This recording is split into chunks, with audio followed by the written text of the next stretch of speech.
Guys, today I'm going to show how to add shortcuts for all application. Before going to the video, please turn on the CC for subtitle. We can add all the shortcuts in desktop very easily. For that you need to press Windows R and type shell :app folder. Once you enter, please click OK. Here it shows all the applications.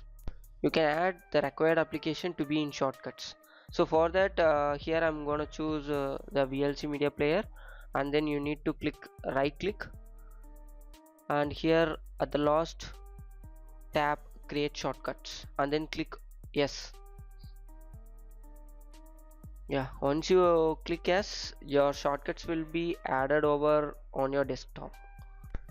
This is how, guys, we can add the shortcuts for application. So thank you guys, thank you for watching. For more, subscribe TechTube.